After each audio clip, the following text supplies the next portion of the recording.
notre Père et notre Roi. Nous voici au-devant de toi, Seigneur, en ces jours que tu nous as donnés. Nous te remercions, Père, pour tout ce que toi tu ne cesses de faire pour nous, Père. Tu nous as accordé la santé, tu nous as donné la foi. Et tu as permis, Seigneur, que nous puissions avoir un endroit où nous pouvons venir et t'adorer dans la liberté. Seigneur, nous venons ici que vous t'adorer, toi et toi seul. Tu es l'amour de notre vie, Seigneur. Tu es tout pour nous, Père. Alors que nous sommes rassemblés ici, Père, élève-nous dans les sphères élevées, ô Dieu. Seigneur, nos sentiments seront purs. Où notre vision sera la vision de Dieu. Nous, Seigneur, Père bien-aimé, sortant d'ici, nous pourrons savoir comment marcher et nous comporter au milieu, Seigneur, de cette génération, Père bien-aimé. Laisse que ta parole puisse impacter notre vie et que ta révélation puisse conduire notre existence. C'est toi qui as dit, Père, que l'Église bâtie sur la révélation, même les portes de l'enfer, ne peuvent venir, Seigneur, mais n'auront jamais les dessus, Père. Oh Dieu, bâtis-nous sur le rocher, Seigneur Jésus, comme les aigles, Père, afin qu'au Dieu, notre vision ne soit pas la vision des hommes charnels, notre, oh Dieu, bénédiction ne soit pas les actions des hommes charnels, mais que dans tout ce que nous faisons, nous puissions accomplir la grande adoration qui découle de l'ouverture des cieux. Que cela puisse en être ainsi, oh Dieu. Guéris les malades au milieu de nous, Père. Accomplis tes œuvres, Seigneur Jésus. Ramène-nous à toi, oh Dieu, et laisse que, Père, qu'il ne puisse y avoir rien qui se tienne entre toi et nous, Père. Bénis ces moments, Seigneur. Qu'en sortant d'ici, nous puissions être remplis et réjouissants, Seigneur Jésus, en disant, oh Dieu, que tu as parlé à nos cœurs, et cela nous a apporté la vie. Oh Seigneur Dieu, bénis ces moments. Mets-nous de côté, oh Dieu, et toi manifeste-toi pour la gloire de notre Seigneur. Au nom du Seigneur Jésus. Amen. Dieu vous bénisse. Amen.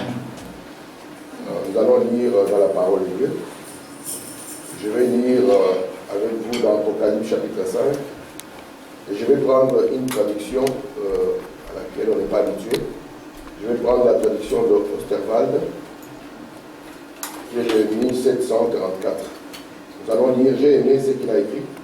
C'était très proche de ce que, le roi Jacques avait traduit.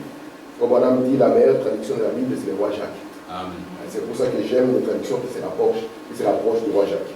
Amen. Disons ensemble, je vais prendre Apocalypse chapitre 5, et nous allons lire tous les chapitres, ce n'est pas grand, c'est juste quelques versets, à peu près 14 versets. Disons ensemble, vous voyez aller. Oui, je vis dans la main droite de celui qui était assis sur le trône un livre écrit en dedans et en dehors, scellé de 7 sceaux. Je vis aussi un ange puissant qui criait d'une voix forte. Qui est-il d'ouvrir les livres et d'en délier les sceaux? Et nul, ni dans le ciel, ni sur la terre, ni sous la terre, ne pouvait ouvrir les livres, ni regarder. Et moi, je pleurais beaucoup de ce que personne n'avait été trouvé digne d'ouvrir les livres, ni de les lire, ni de les regarder. Et l'un des anciens me dit, ne pleure point, voici le lion qui est de la tribu de Juda, le rejeton de David, a vaincu pour ouvrir les livres et en délier les sceaux. Alléluia! Et j'ai regardé, et voici au milieu du trône et des 4 animaux, et au milieu des anciens, un agneau était là comme immolé. Il avait 7 cornes et 7 yeux, qui sont les 7 esprits de Dieu envoyés par toute la terre. Et il vint et prit les livres de la main droite de celui qui était assis sur le trône.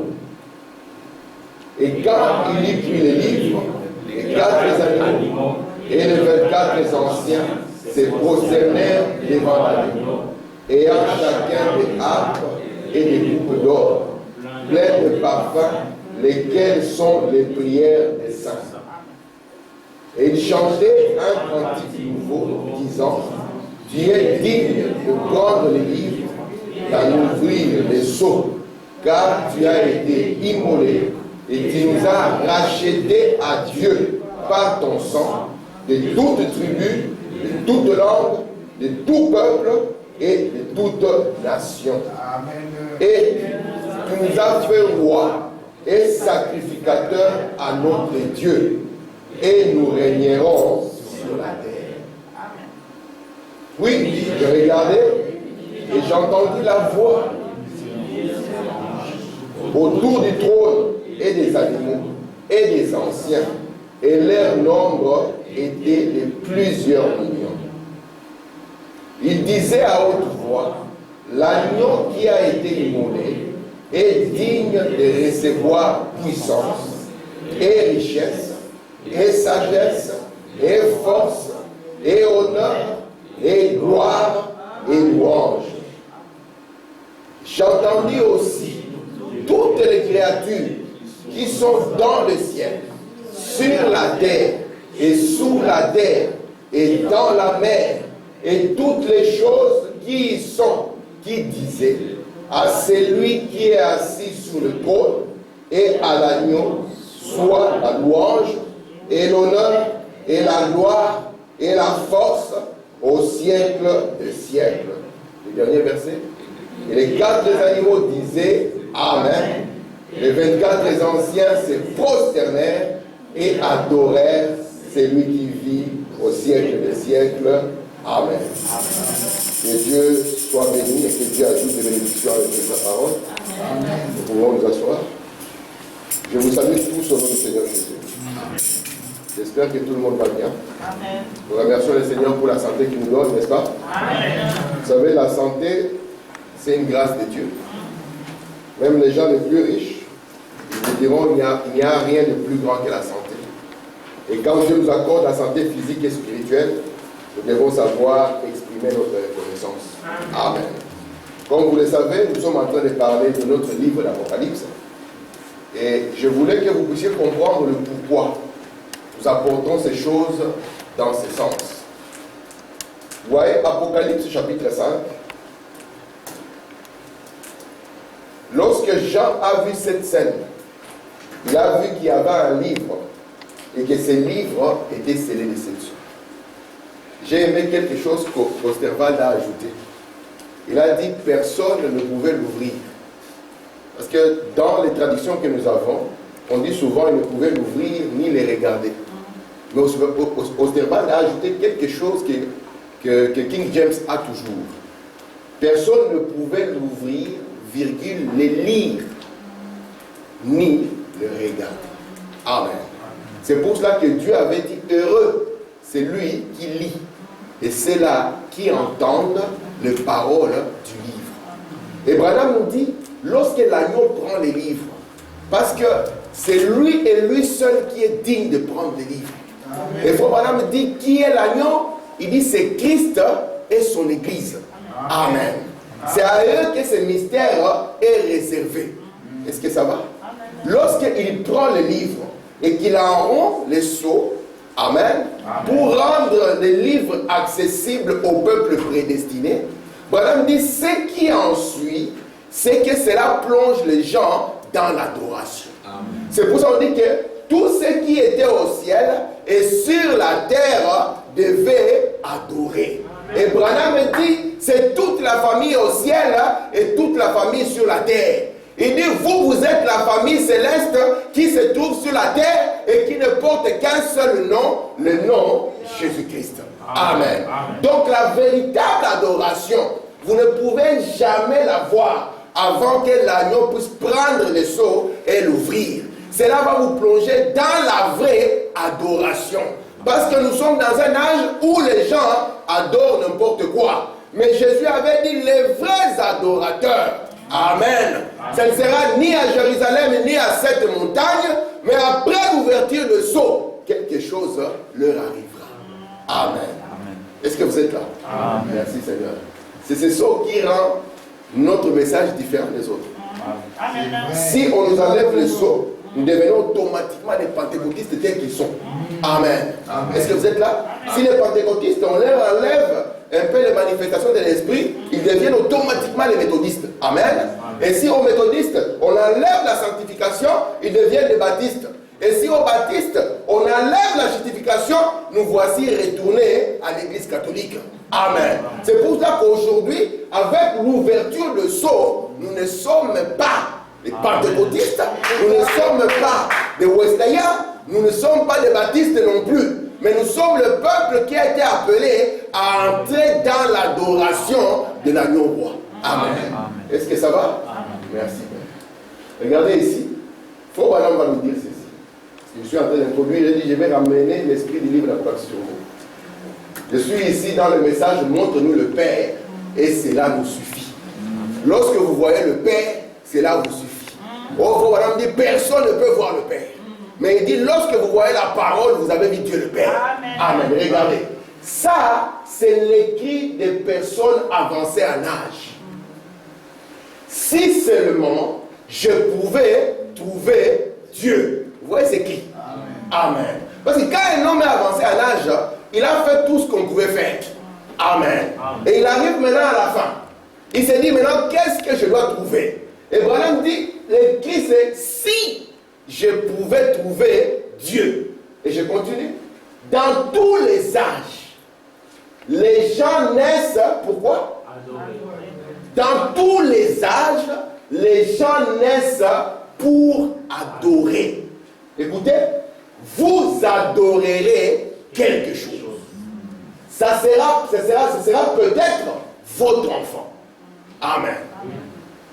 Votre voiture. Votre maison.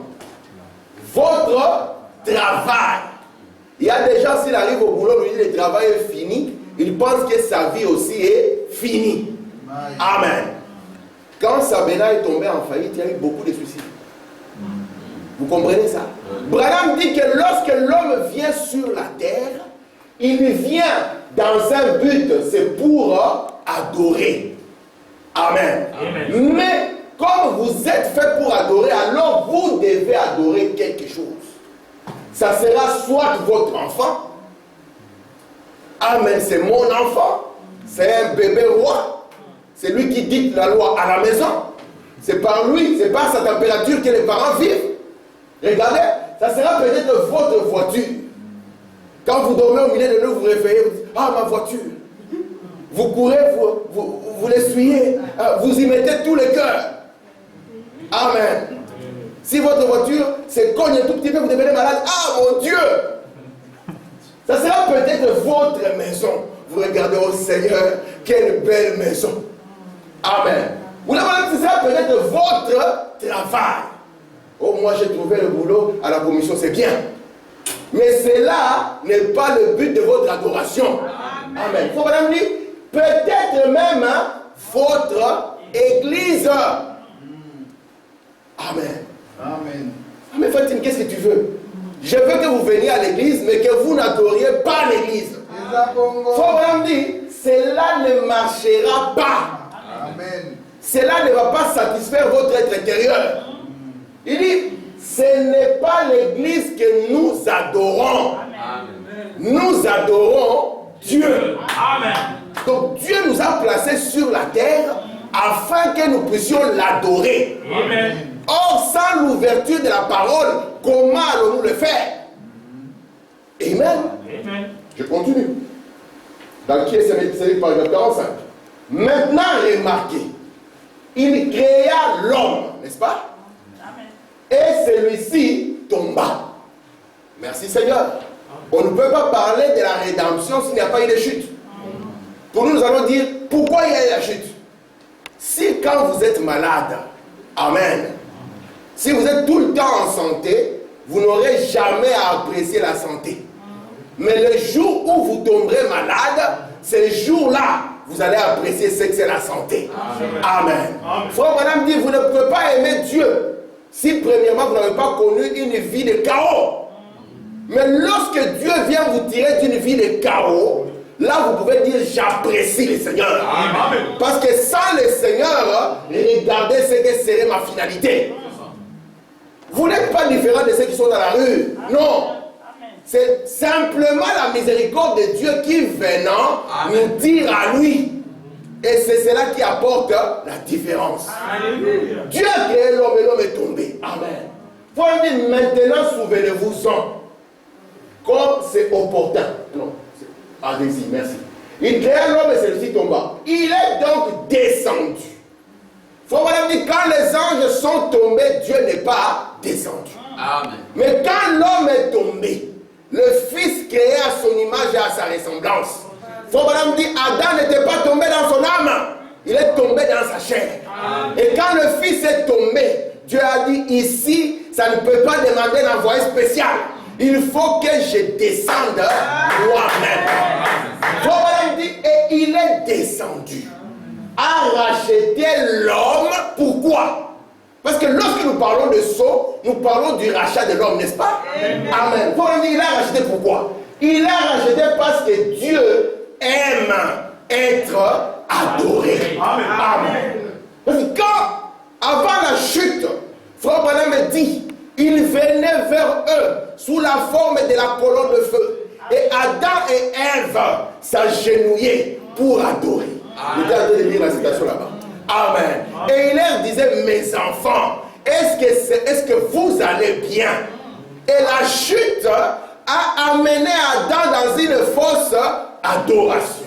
Et Dieu devait revenir par le plan de la rédemption afin de ramener cet homme pour que cet homme puisse l'adorer. Amen. Amen. Amen. Merci Seigneur. Faut vraiment dire, c'est ce qui vient parmi nous. Non, Dieu aime être adoré.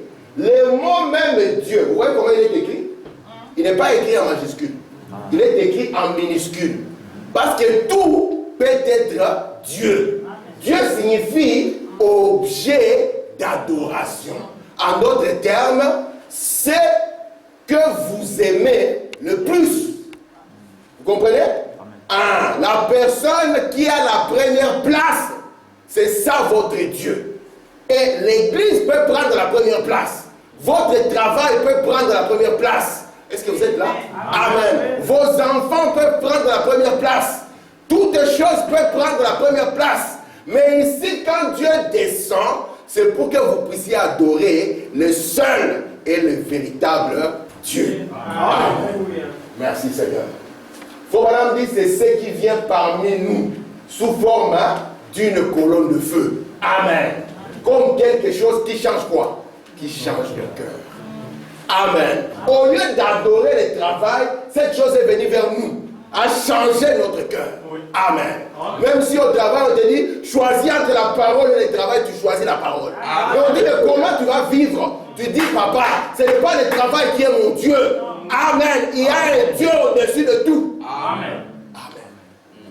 Oh, moi j'ai un travail sûr. Il n'y a rien de sûr sur la terre. Amen. Moi j'ai un travail certain. Même des gouvernements tombent en faillite. Amen. C'est pour cela que nous devons nous amarrer à ce qui est vrai. Amen. Et c'est le Seigneur Jésus. Amen. Amen. Merci. Amen. Faut madame dire, dans Apocalypse chapitre 5, maintenant c'est le temps où tout doit être dans l'adoration. Et ma question, quelle est votre adoration? William Branham dit dans le Seigneur de l'adoration, il dit, où adorez-vous? Assis dans l'église au temps présent. Amen. Amen. Il dit, tout doit être dans l'adoration. Amen. Parce que c'est ce que la Bible a dit. Apocalypse chapitre 5, on a vu que tout ce qui était sur la terre, tout doit être dans l'adoration. Maintenant, souvenez-vous-en, comme c'est opportun. Bon, ne manquez pas ceci. Écoutez attentivement. Quand tous les mystères de l'âge de l'Église sont terminés, vous voyez ça? Quand tous les mystères des plans de la rédemption, ces 7 sceaux furent ouverts, il dit tout de suite après cela, maintenant observez. Et nous observons. Continuons la suite. C'est le temps pour tout ce qui est au ciel. Amen. Est-ce que vous savez que c'est vous les habitants du ciel? Amen. Amen. Frère Branham me dit. Amen. Amen. Écoutez, et tout ce qui est sur la terre, vous êtes représentés ici sur la terre comme la famille Jésus. Amen. Il dit maintenant, il dit tout ce qui est sur la terre d'adorer Dieu, c'est le temps. Maintenant, observez ce qui arrive. Quand l'agneau prend les livres, n'est-ce pas? Amen. Ils ont crié tous, tu es digne. Pourquoi? Parce que tu nous as rachetés. Merci Seigneur. Je continue. Écoutez quelle adoration c'est. Les anciens, les êtres vivants, tous se prosternèrent juste devant lui, voyez-vous. Quand il acheva son plan, maintenant, le temps d'adoration. Voyez-vous. Et nous avons lu avec Frère Branham ce que signifie l'adoration. Frère Branham a dit, nous ne venons pas simplement à l'église pour apprécier la parole et adorer juste après la prédication. Il dit non, notre vie doit être une constante adoration. Notre habillement est une constante adoration. Notre comportement est une constante adoration. Hier, je parlais avec Maman Esther. Elle m'a dit, frère Tim, tu sais que les gens du dehors, ils observent. Amen. Tu sais qu'ils nous observent. J'ai dit, mais oui, ça c'est bien.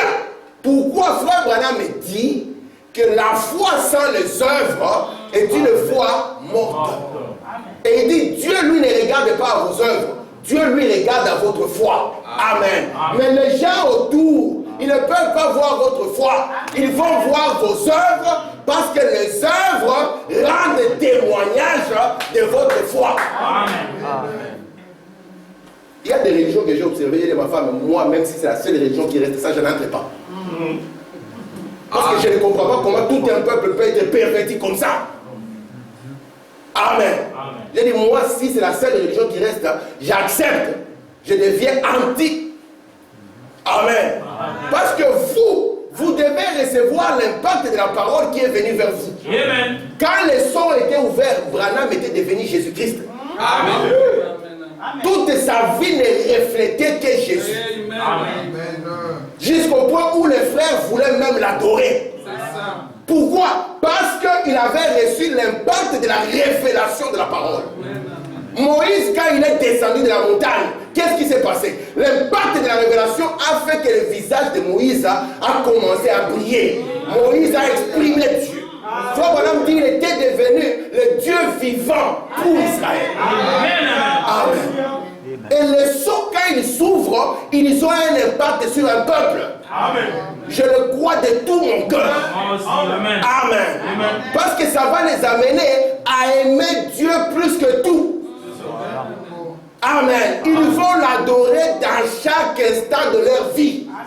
Frère Branham dit, lorsque vous voyez une soeur mal se conduire, prenez-la par la main. Il dit, adorez le Seigneur. Dites à cette soeur, il y a une vie meilleure que celle-ci. Mais comment vous allez lui dire si dans votre propre vie, vous n'êtes pas dans l'adoration? Elle va vous arrêter, elle te dira, ah, moi d'abord ce que j'ai fait c'est encore minime par rapport à toi. Amen. Vous êtes là? Amen. Merci Seigneur. Regardez. Frère Branham dit, ok, merci Seigneur. Alléluia. Écoutez quelle adoration c'était. Ok, merci Seigneur. Lâchez-moi son plan, je vais ici. Je suis dans la question-réponse dessous. Paragraphe 105. Maintenant, pensez-y. Qu'est-ce qui stimule l'église? C'est quoi? Parce que l'église doit être stimulée, n'est-ce pas? Il faut regarder, qu'est-ce qui stimule l'église? Quoi? Les révélations. Amen. Contenues dans les sceaux. C'est ce qui stimule l'église. Sinon, nous tombons dans les pentecôtistes, dans les mouvements. Amen. Amen. Est-ce que vous êtes là? Amen. Il faut même dire, voyez-vous donc le vin. Il appelle ça quoi? Le vin nouveau.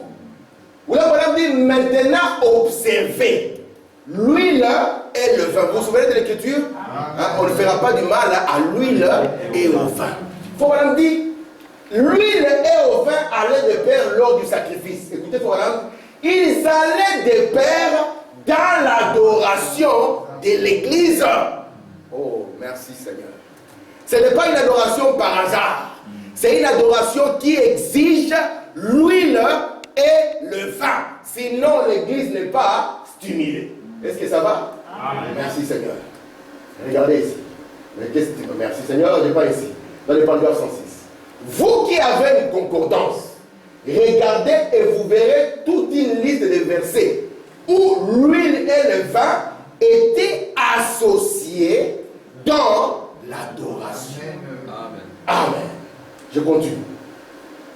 Troisième chose, paragraphe 308. Quand la vérité d'une parole de Dieu qui a été promise a vraiment été révélée à ses saints qui sont remplis d'huile, ils sont tous stimulés. Vous voyez ça? Amen. Donc, quand la parole qui a été promise vient vers des frères remplis d'huile, ils sont comment? Amen. S'ils ne sont pas stimulés, allez vérifier les quantités d'huile. Comme dans la voiture, ouvrez les capots, mettez la jauge, regardez. S'il n'est pas stimulé, c'est qu'il y a un problème d'huile. Amen. Il faut même dire, le vin, c'est un stimulant. Amen. Je continue, j'aime bien ça. C'est ce que je ressens en ce moment. Quand Dieu a révélé ceci à Frère Branham dit, je me suis demandé comment même je n'ai pas réveillé tous les quartiers. Tellement qu'il a crié, il a couru, il dit, j'étais prêt de réveiller les quartiers. Regardez, c'est ce que je ressens en ce moment. Je suis stimulé par la joie, les qui, voyez, et à ce moment-là, cela produit le même effet sur eux que le vin sur l'homme naturel. Amen. Même si un homme a plein de soucis, il suffit qu'il s'approche d'un bon vin, qu'il abuse et en abuse. Vous allez voir, il commence à rire. Il devient joyeux. On va lui dire, mais ta maison a brûlé. Il dira, non, ici c'est une stimulation. Même sa démarche change. Même sa manière de parler change. C'est un homme complètement changé. Pourquoi? Parce qu'il a reçu un vin naturel. Mais ici, Dieu vient avec un vin. Amen.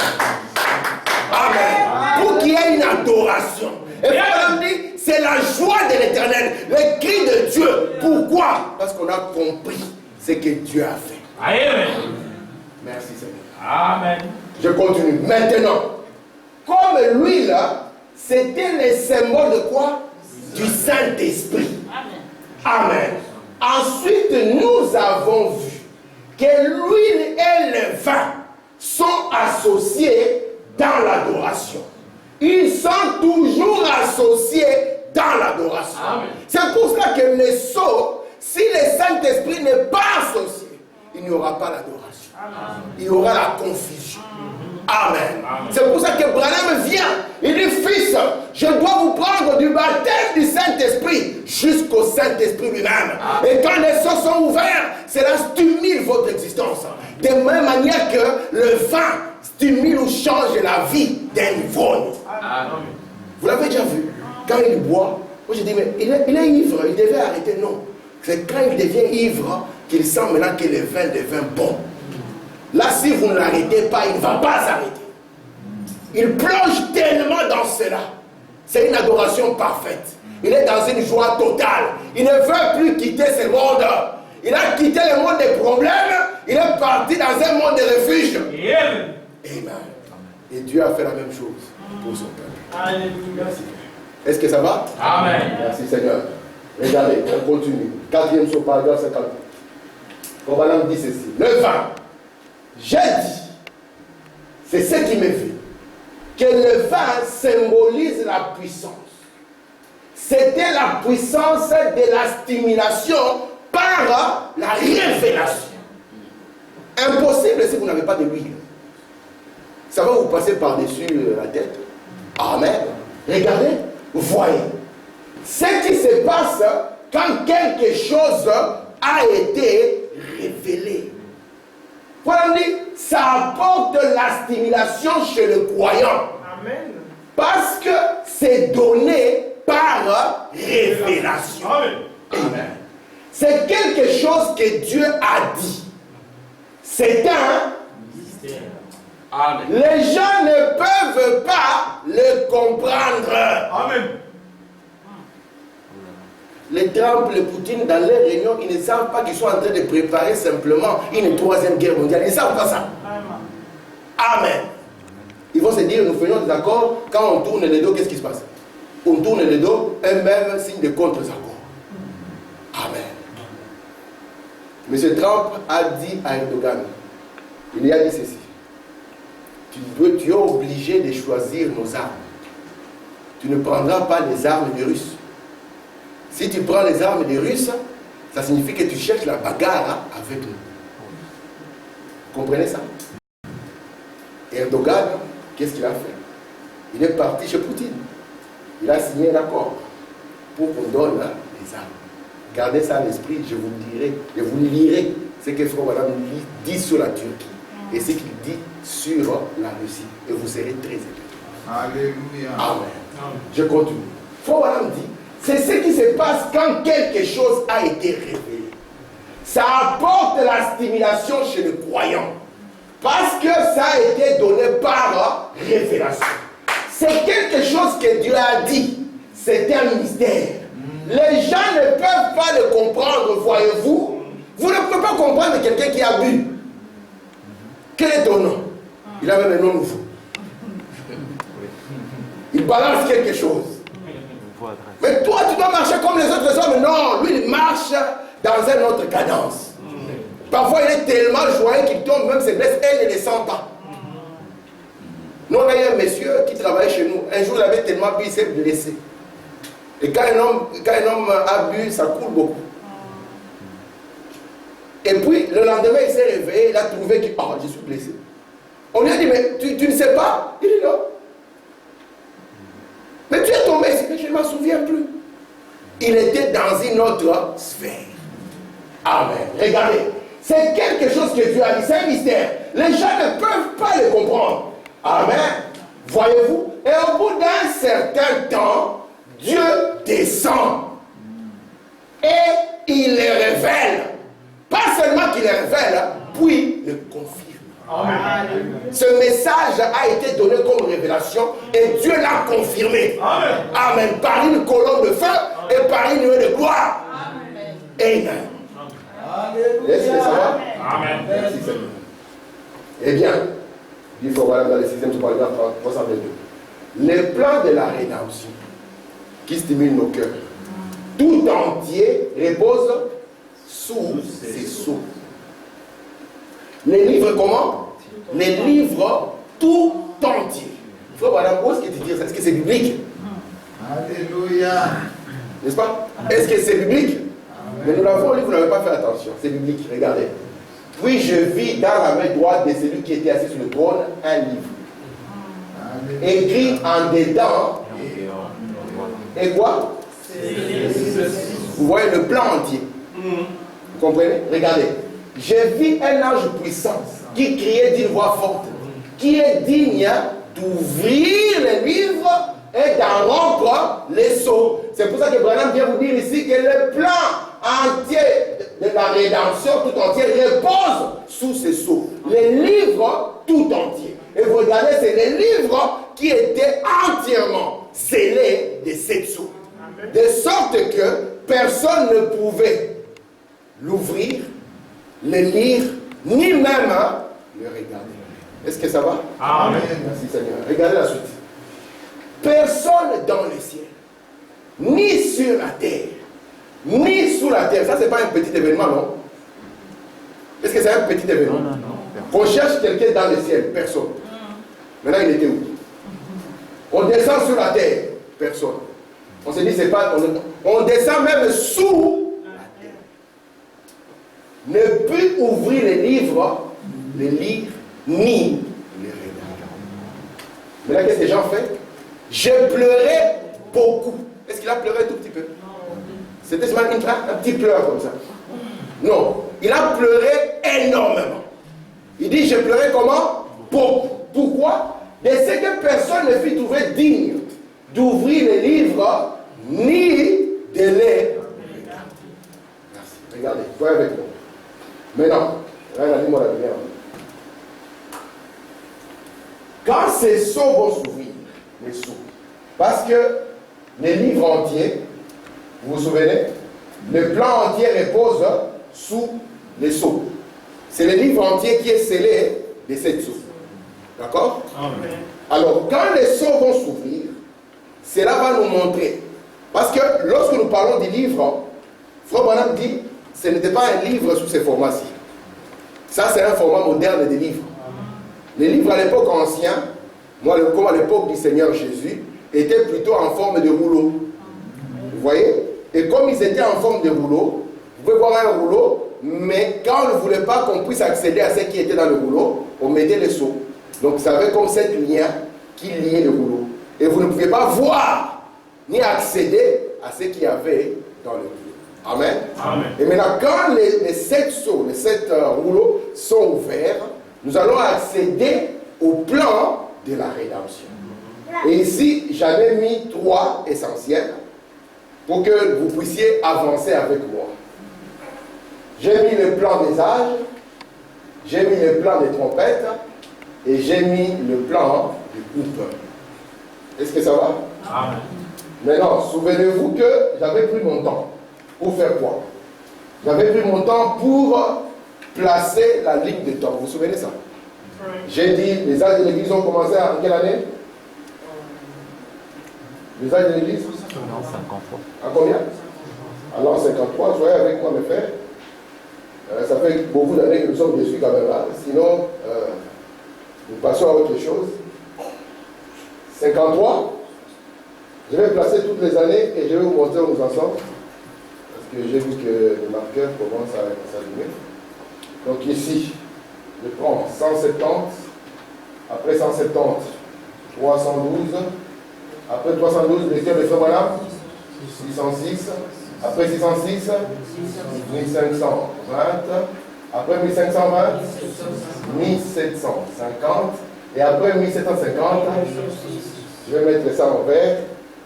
C'est très bien ça, ou bien en noir. Je mets ça en vert. Nous sommes à l'année 1906. N'est-ce pas que c'est beau? Oui, non. Amen. Ça, c'est la ligne de temps. Nous avons la Pentecôte ici, à l'an 33. Et nous partons de la Pentecôte vers cette période. Mais qu'est-ce que Dieu veut faire? Qu'est-ce que Dieu veut faire? Tout le monde qui est ici est originaire de l'Afrique, n'est-ce pas? N'est-ce pas? Amen. Nous sommes tous ici originaires d'Afrique. Amen. Amen. Et en cette époque-là, nous n'avions pas accès au sceau. En tant qu'Africains, on n'a pas moyen d'y accéder. Ce n'est pas notre alliance, ce n'est pas notre Dieu, ce n'est pas notre révélation. Vous êtes là? Amen. Mais Dieu veut être un Dieu juste. Amen. Amen. Il prend son peuple, il aveugle ce peuple, afin d'ouvrir une voie pour que nous puissions accéder à la stimulation de la révélation. Alléluia. Et comment est-ce que Dieu le fait? Ça sera toujours la même ligne de temps. Qu'est-ce que Dieu fait? Dieu avec les gentils. Ici, nous sommes dans une période qui va nous prendre de l'an 33, allons presque, je vais jusqu'à 1977. Supportez-moi, 1977. Vous me supportez là? Amen. 1977. Parce qu'après c'est là, avec Frère Branham, nous verrons que le chaos sur la terre. Amen. Regardez ce qui va arriver. Ici, Dieu va traiter avec l'Église des nations. Est-ce que vous êtes là? Amen. Est-ce que vous êtes là? Amen. Dieu va traiter avec qui? L'Église des nations. C'est pour ça que nous prenons l'an 53, parce que c'est l'année où Paul arrive à Éphèse. Il ne prêche plus aux Juifs, il dit aux Juifs, vous avez rejeté le temps que Dieu vous a donné, alors Dieu se tourne vers les gentils. Amen. C'est pour ça que nous devons être prudents et ne pas rejeter le temps de notre visitation. Amen. Et Dieu ici se tourne vers les gentils. Paul vient et il commence à prévenir. Il dit, lorsque nous parlons de l'église ici, nous ne parlons pas que des élus. Nous parlons de deux vignes, de la vraie et de la fausse vigne. Paul dit, faites attention, il va venir un temps où l'Antichrist viendra. Mais comme Dieu sait que si son ennemi vient, il ne peut pas vous laisser sans armes. Dieu prend sa parole, son onction, il donne à son peuple. Amen. C'est pour ça que cette période ici va connaître l'onction d'union. N'est-ce pas? Amen. Nous allons voir ces cavaliers qui commencent sur son cheval blanc, n'est-ce pas? Jusqu'à ce qu'il puisse être couronné. Est-ce que vous êtes là? Amen. Je vais le faire comme ça tout doucement pour que je vous montre les événements qui arrivent à partir de 1906. Et ici, nous aurons l'accomplissement du premier saut. Vous voyez ça? Amen. Merci Seigneur. Lorsque on en arrive à l'an 606, juste l'année d'après, on présente au monde le remplaçant de Jésus-Christ. On dit que Jésus maintenant a un vicaire. Et c'est le vicaire universel, c'est le chef de l'Église. C'est quand même fort. Hein? Comment il peut vous dire ça?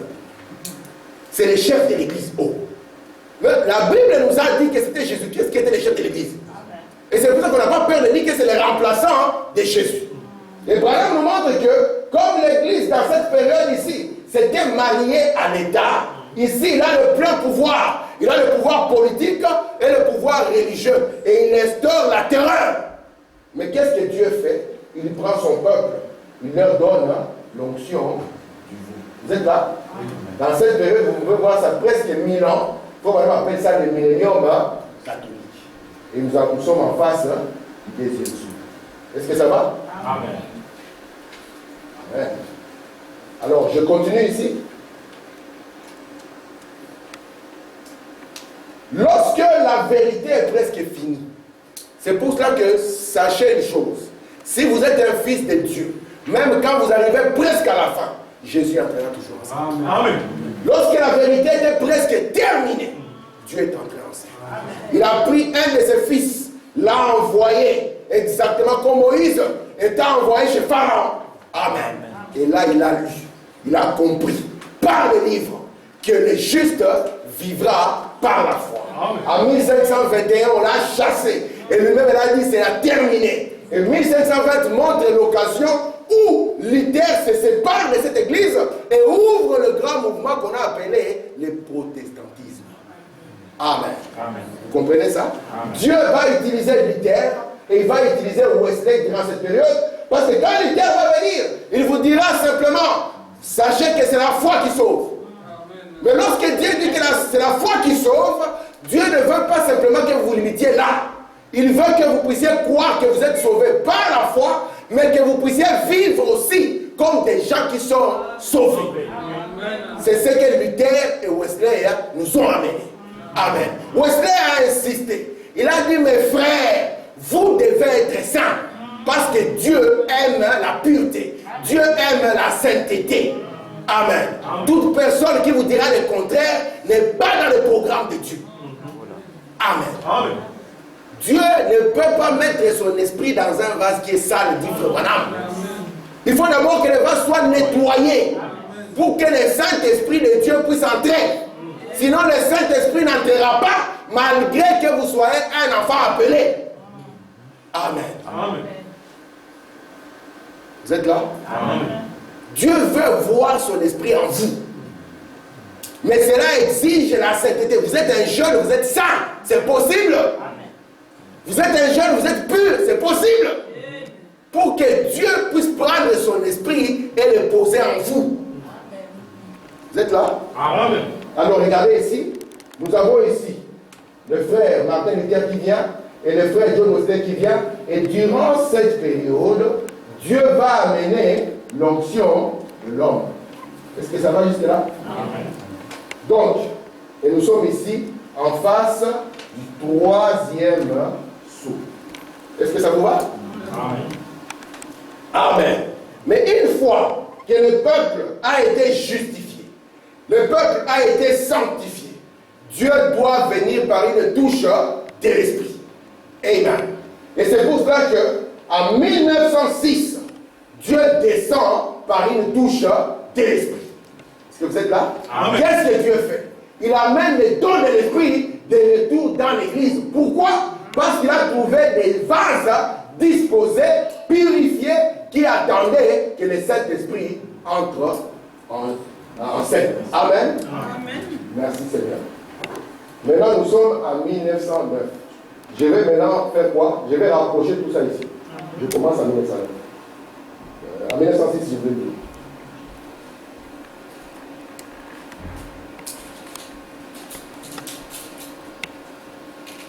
Jusque là, c'est clair, n'est-ce pas? Amen. Regardez la ligne de temps. Nous avons atteint l'année 1906. Qu'est-ce qui se passe ici? Nous sommes aux États-Unis. Nous avons quitté par l'évangile Jérusalem Et nous nous trouvons maintenant aux États-Unis.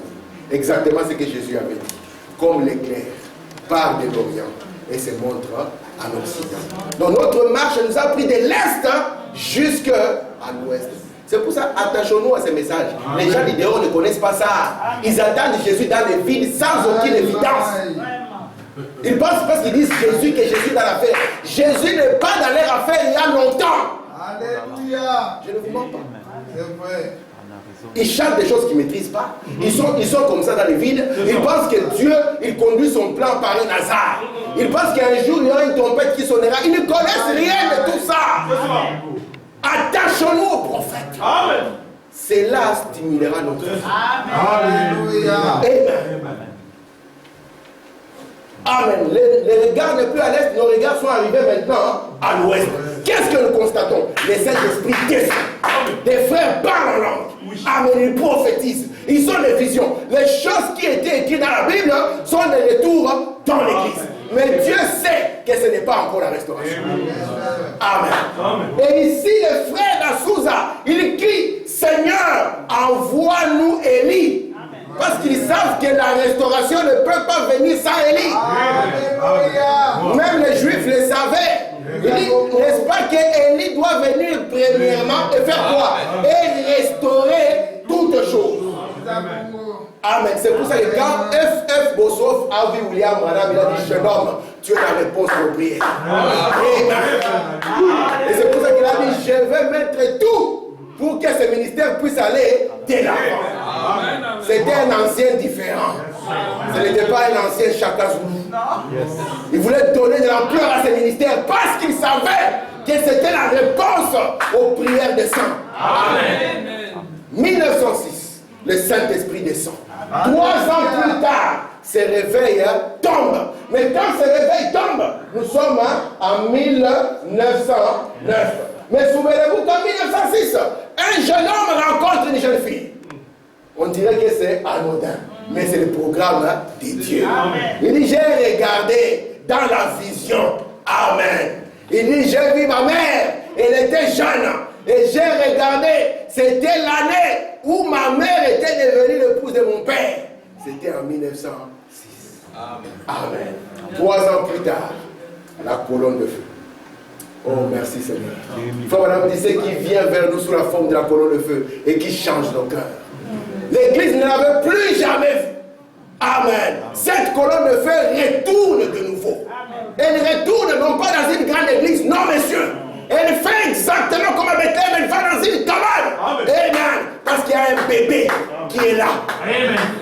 Yes sir. Amen. Merci Seigneur.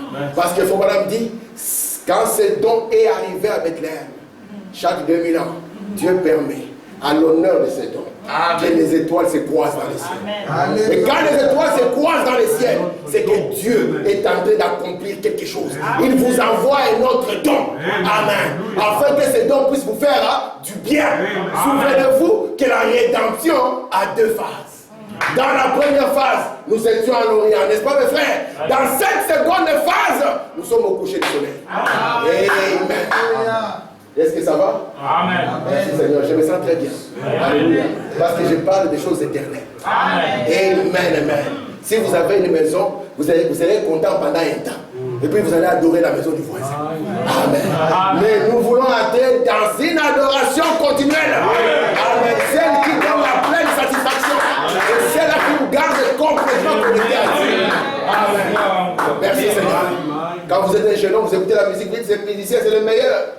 Après 10 ans, on n'en parle plus. Amen. Mais cette parole, ça fait longtemps qu'on en parle. Amen. Moïse est venu là en parler. Amen. Abraham en a parlé. Paul est venu en parler. Frère Branham en a parlé. Et nous devons continuer à en parler pour que ces enfants aussi demain, ils puissent. Amen. 1909, le petit bébé, n'est-ce pas? Amen. Qu'est-ce qui se passe? C'est une petite cabane. On voit le retour de la colonne de feu. La colonne de feu revient. Merci Seigneur. Qu'est-ce que Dieu fait? Durant cette période, Dieu va déclencher le 4e saut, n'est-ce pas? Et remarquez, le 4e saut, c'est quoi qui était dedans? C'était un aigle. C'est un âge différent. C'est un aigle qui vole. Dieu va nous prendre et nous amener dans la hauteur. Amen. Vous êtes là? Amen. Parce qu'avec l'idée, Dieu a marché avec la science. Il faut madame dire quand la science marche, Dieu aussi marche. Vous êtes là? Est-ce que vous êtes là? Merci Père. Amen. Lorsque l'Éther était là, c'était les chevaux, n'est-ce pas? On marchait avec la force des chevaux. Wesley, quand il est venu, c'était la voiture qui commençait. On a pris les chevaux, on les a mis dans une petite boîte qu'on a appelée le moteur. Et on a commencé à compter un nombre de chevaux moteurs. N'est-ce pas mes frères? Après cela, l'homme a dit, je peux parler en langue. L'avion est descendu, les pentecôtistes sont montés un tout petit peu. Il faut madame dire, mais ils se sont arrêtés au niveau des antennes téléphoniques. Amen. Mais la science a fait encore un pas. Elle a inventé la fusée. Alléluia. Là où le volant n'est plus entre les mains. Et où nous pouvons quitter la terre et entrer dans des domaines qui n'étaient pas encore explorés. Amen. Et qu'est-ce que Dieu fait avec son église? Il va nous envoyer aussi un vrai astronaute. Vous êtes là? Amen. Le quatrième saut se déclenche durant cette période. Le quatrième saut commence maintenant. Il commence aussi son mouvement, n'est-ce pas? Et qu'est-ce qui arrive? Oh, merci Seigneur Jésus. Avoir le plan de la rédemption, ça fait du bien au cœur. Amen. C'est savoir que notre vie n'est pas un hasard. Que Dieu a un plan pour vous. Amen. Amen. Parce qu'il s'est préoccupé de vous avant même que vous n'arriviez sur la terre. De sorte que vous êtes arrivé sur la terre avec une assurance bénie. Amen. Impossible d'être perdu. Amen. Même si le pasteur, il change les citations. Même s'il invente de nouveau. Amen. Parce qu'au Congo, on invente maintenant de nouvelles citations. Même si on amène, mais cela n'est pas lié à son salut. Mais regardez, 1914, vous êtes là? Amen. Qu'est-ce qui se passe, mes frères? Un événement en rouge. C'est que la terre n'avait pas connu. Vous voyez? Le déclenchement du jugement. Les sixièmes sont enclenchés. Vous êtes là? Amen. Qu'est-ce qui se passe? C'est la terre. L'archiduc d'Autriche est tué. N'est-ce pas? Vous savez que la personne qui voulait le tuer a essayé de... Le plan de Dieu, vous ne pouvez pas le fuir. Vous pouvez avoir 200 divisions de militaires. Mais si Dieu avait dit que vous serez tué par une pierre, Amen. Ça sera un oiseau qui passera avec une pierre et par hasard, l'oiseau va lâcher la pierre. Elle va vous tuer le cerveau. L'archiduc d'Autriche ici, il y a un monsieur qui voulait tuer cet archiduc. Il a essayé de le tuer, il ne parvenait pas. Alors le monsieur est parti.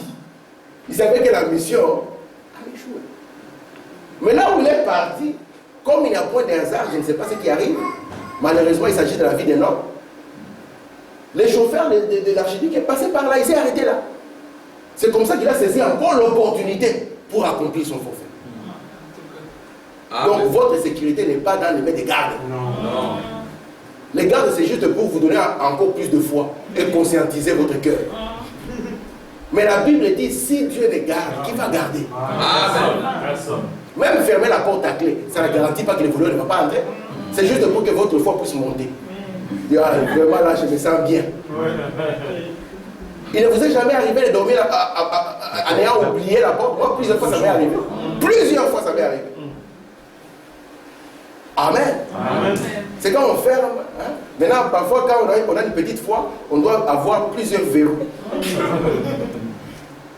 Amen.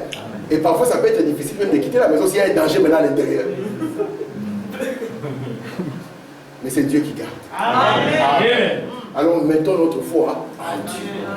Quand cette guerre commence, le messager prophète ici n'a que 5 ans. Vous voyez? Mais ce qui est très bien, c'est que nous savons que c'est le troisième ange. Vous vous souvenez? Amen. Et le troisième ange, c'est-à-dire Branham, même sa naissance, elle est biblique. Amen. Le troisième ange, lui, quand il vient, écoutez-moi très bien, les 3 guerres doivent le suivre. Amen. C'est pour ça que lui doit être déjà en 1909 et 1914 doit venir après qu'il soit sur la terre. D'accord? Amen.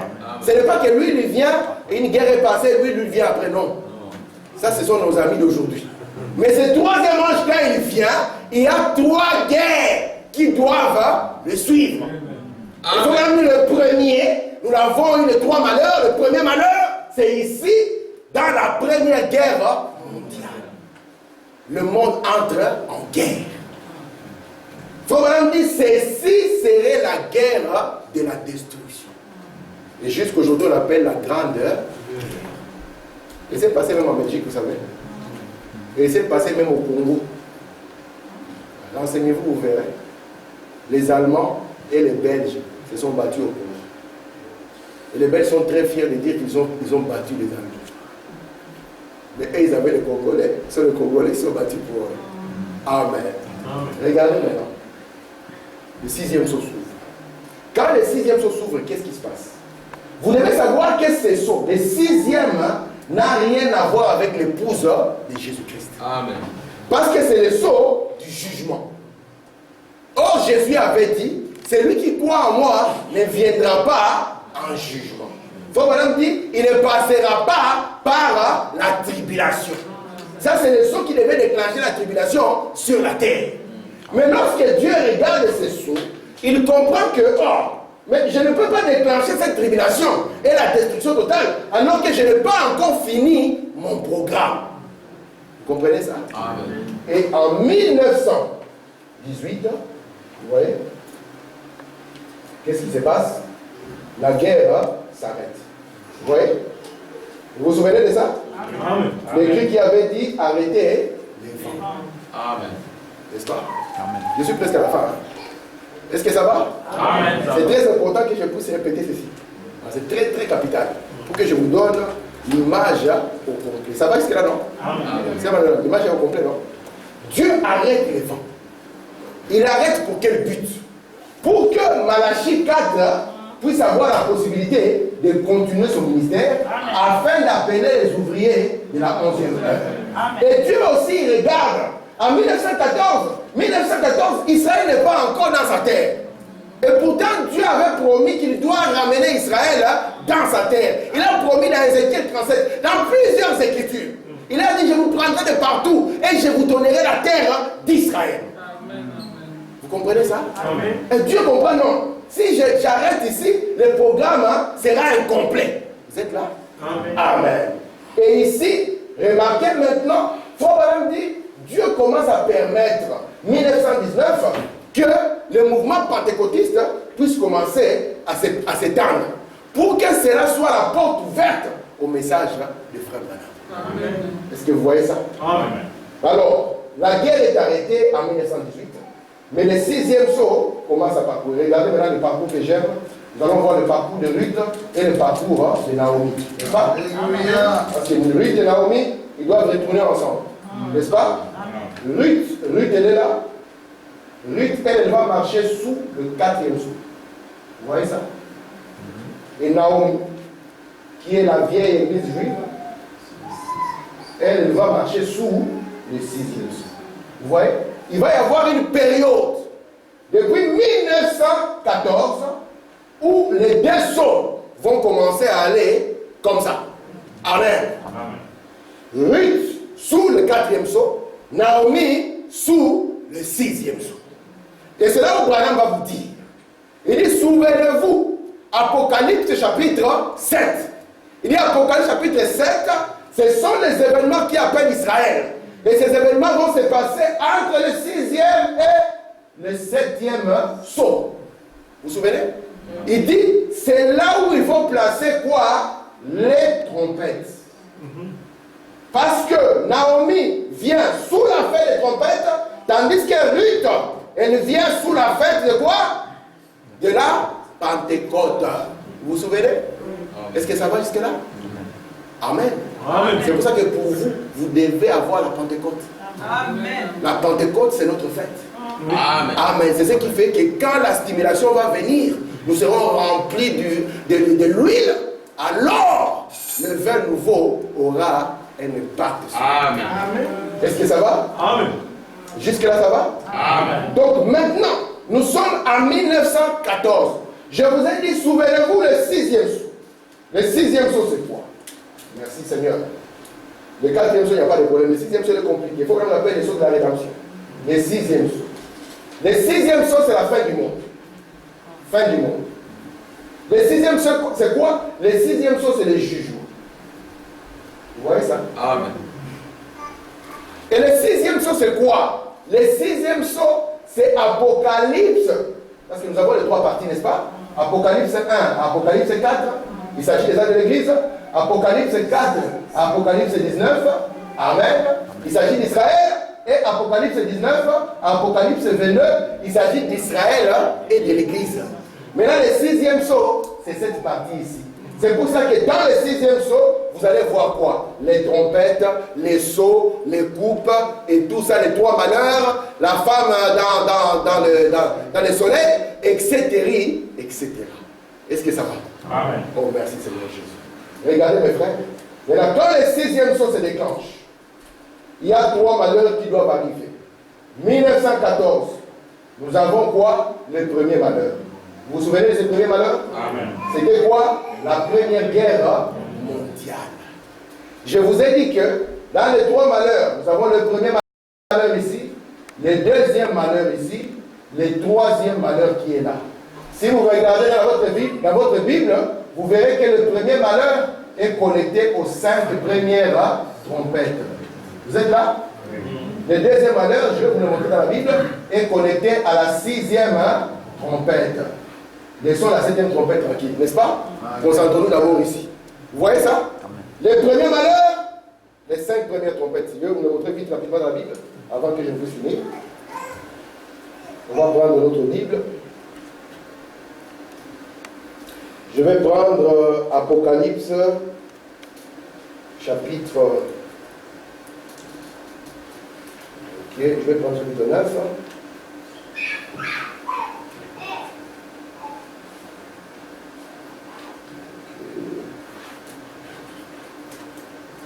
Regardez Apocalypse chapitre 9.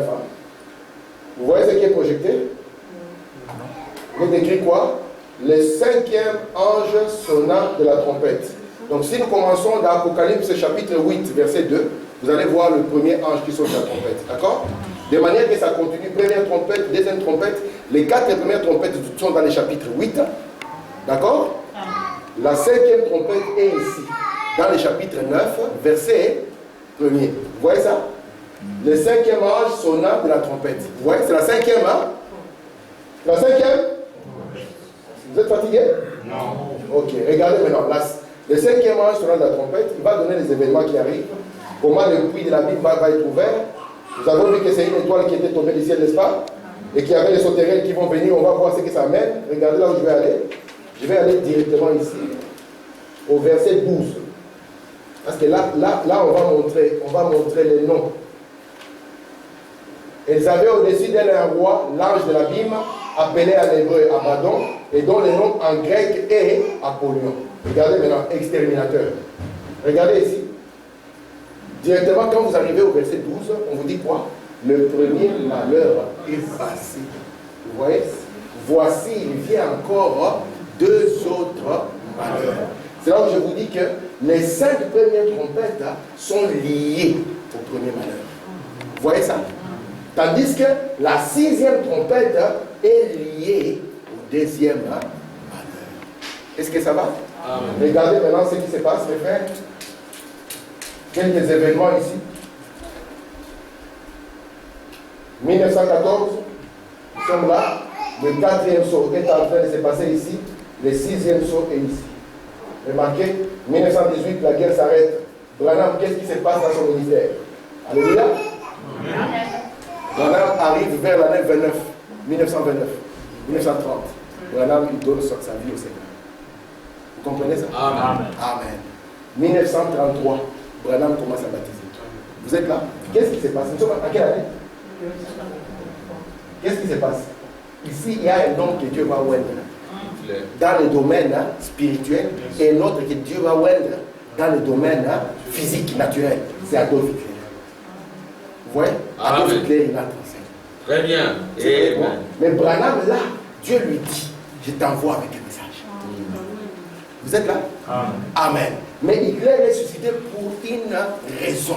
Paul Branham dit, depuis 1914, ces juifs ici, ils sont en train de subir quelle persécution? Une persécution. Vous comprenez? Ici, nous sommes dans le domaine naturel. Tandis qu'ici, nous sommes dans le domaine de l'esprit. Est-ce que vous voyez les deux? Amen. L'église est en train de parcourir un domaine de l'esprit. Tandis qu'ici, il y a un domaine naturel. 1933. Branham, tu es commissionné. 1933, Hitler aussi écrit, je vais en finir avec ces gens. Vous comprenez? Amen. N'est-ce pas merveilleux? Amen. 7 ans plus tard, ou bien 6 ans plus tard, nous tombons en 1939. Ici sur la terre, qu'est-ce qui se passe encore? La guerre tombe de nouveau. Parce que les 5 premières trompettes sont passées.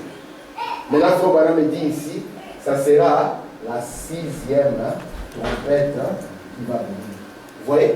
Et quand la 6e trompette vient, 200 000 cavaliers. Vous vous souvenez de ça? Qui sont lâchés. Frère Branham dit des chevaux comment? Des démons spirituels. Qui viennent comment? Oindre les gens. Donc moi je vais m'arrêter aujourd'hui en 1939. Et Dieu voulant, nous allons partir de là pour prendre des détails. Regardez ce qu'il faut prendre. Je termine par ça. C'est très important que vous le compreniez. Vous vous souvenez? Les grands ennemis de Dieu, le plus grand ennemi de Dieu, c'est Rome. N'allez pas les chercher ailleurs. N'allez même pas à la Mecque. Le plus grand ennemi de Dieu, c'est Rome. Même s'il met des croix, n'allez pas à la Mecque. Un jour, un frère faisait une discussion avec un musulman. Le musulman lui a dit, mais même Branham a dit que l'antichrist n'est pas l'islam. Il dit, tu n'as pas tort. Mais il faut voir quel esprit est sur cette église. Amen. Parce que vous pouvez être l'antichrist. Je ne suis pas de Rome. Branham peut dire c'est le même esprit. Amen. Parce que quand un esprit conteste la parole, c'est l'esprit de Rome. Oui. Parce que Rome n'est pas seul. Là, engendré beaucoup d'enfants. C'est pour ça que Dieu a dit, je ferai mourir des morts ces enfants. Amen. Amen. Et regardez maintenant, Rome est celui qui a détruit Israël en l'an 77. Pourquoi? Parce que Rome, à cette époque, ils avaient le pouvoir politique et le pouvoir religieux. La Rome d'ici, de 77. Vous voyez? Amen. Rome maintenant, ici, va, avec Constantin, ils vont remplacer leur pouvoir religieux. Et ils vont créer une église qu'on appelle une église catholique, qui va représenter toujours la vieille religion romaine. Vous êtes là? Amen. Mais la Rome, ici, avec le temps, va perdre le pouvoir politique. Vous comprenez ça? Amen. Quand Rome va perdre le pouvoir politique, il va rester simplement la Rome religieuse. Mais la Rome religieuse ne sait pas attaquer Israël. Ne sait pas s'attaquer aux Juifs. Parce que tout le monde va dire, vous êtes des religieux. Qu'est-ce qu'ils vous ont fait? Vous comprenez ça? Il faut madame dire maintenant, ici, en 1939, nous allons avoir un réveil. Vous voulez madame dire quel réveil? Le réveil de l'ancienne Rome. Vous voyez ça? La Rome politique qui avait tué les gens en 77, qui ne pouvait plus agir au travers du pape. Ces réveils seront des esprits qui vont commencer à Rome, dans Mussolini, d'accord? Mussolini, Hitler, Staline, Franco, tous les dictateurs, merci vraiment, afin qu'ils puissent pousser Israël à retourner chez eux. Est-ce que ça va? Amen. Gardez à l'esprit, nous sommes ici, réveil de l'ancienne Rome. Est-ce que je peux dire qu'il faut une citation avant de finir et puis nous finissons. Est-ce que ça va? Amen. Le tableau est clair? Amen. Est-ce que le tableau est clair? Amen. Rassurez-moi. Merci de faire. Amen. Merci Seigneur. Comme madame dit ici, dans les 7 âges de l'Église, paragraphe 28. Et puis, là-dedans, dans le livre qui est scellé, il y a là-dedans 7 églises, 7 fléaux, 7 sceaux, 7 trompettes. Eh bien, une trompette représente une guerre. Nous avons vu qu'une trompette, elle provoque des troubles politiques qui conduisent à une guerre. Un sceau, un mystère qui se dévoile. C'est pour ça que quand les sceaux sont ouverts, c'est là où nous avons vu même les événements politiques. Comment ça s'est déroulé sur la terre. Et un fléau, c'est ce qui suit chaque guerre. Je vais vous montrer comment les fléaux suivent chaque guerre. Je vous ai dit la dernière fois pour finir, lorsque le premier malheur est arrivé, nous sommes en 1914, ça a pris du temps, de 1914 jusqu'à 1918. Et Frère Branham dit, là, nous avons vu comment ces fléaux a été déversé. Vous voyez? Et c'était quoi? Voilà nous a dit c'était la grippe espagnole. Amen. Ça va jusque-là? Amen. Amen. Je me rassure en terminant par une chose. Merci Seigneur. Je termine mes frères, donc soyez encore avec moi quelques minutes et nous avons fini. Regardez, le 6e saut a un triple but. Vous vous souvenez, Fabien nous a dit qu'il y a un triple but à chaque saut. Ici, c'est d'abord comment Dieu fait avec Israël, n'est-ce pas? Amen. Amen. Comment Dieu va purifier qui? La Vierge folle, celle qui manque de l'huile. Et puis comment Dieu va racheter la terre. Vous voyez ça? Donc il y a 3 buts dans ce 6e saut. Et le premier but que nous sommes en train de voir avec vous, c'est comment est-ce que Dieu traite avec Israël. C'est pour ça que j'ai laissé les fléaux de côté, parce que les fléaux, ça sera la manière dont Dieu va traiter avec la terre. Amen. Amen. Et aussi avec la Vierge forte. Est-ce que ça va jusque-là? Amen. Amen. Nous sommes les gens les plus heureux. Yes. Nous pouvons adorer Dieu. Amen. Pourquoi? Parce que nous comprenons qu'il a placé un plan. Amen. Que Dieu est préoccupé. Parfois, quand nous sommes malades, quand nous avons des problèmes, nous pensons que le Seigneur ne le sait pas. Nous pensons que le Seigneur ne le connaît pas. Allez simplement un moment dans la prière. Entrez pleinement dans la prière. Vous en sortirez avec un cœur en paix. Amen. Amen. Amen. Parce que vous serez connecté à la grande intelligence. Amen. Qui vous dira, je sais. Amen. Amen. Il dira, je sais. Amen. Seigneur, tu ne vois pas comment c'est difficile. Je sais. Amen. Si Dieu nous a placés ici, il a confiance en nous. Amen. Il a confiance que nous n'allons pas les trahir. Ah, mes jeunes frères. Si Dieu t'a permis d'écouter ceci, c'est qu'il a confiance en toi en tant que jeune. Amen. Il dit que ce jeune peut tenir pour moi. Pourquoi? Parce qu'il connaît le plan. Il sait que tout ce qu'il y a devant ici, c'est la cendre. Amen. Après avoir compris ici, même s'il est bon, on dit que ça va tomber ici, nous n'allons pas paniquer.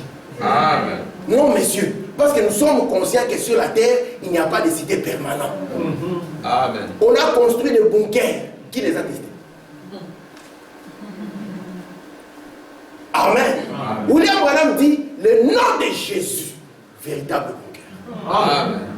Il dit ça peut vous faire traverser un âge atomique. Amen.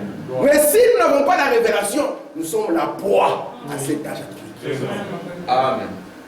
Nous voyons les politiciens se mettre en place. Cela ne nous effraie pas. Parce que l'église, ce n'est pas son signe. Nous avons reçu notre dernier signe. Amen. Nous avons vu Dieu dans la forme d'un frère. Amen. Amen. Et souvenez-vous, quand Dieu est venu dans la forme d'un frère au temps d'Abraham, il a dit à Abraham, tu es un bien-aimé. Cacherai-je Abraham la révélation sous les sceaux. Amen. Amen. Il dit Abraham est un bien-aimé. Merci Seigneur. Amen. Que le Seigneur vous bénisse. Amen.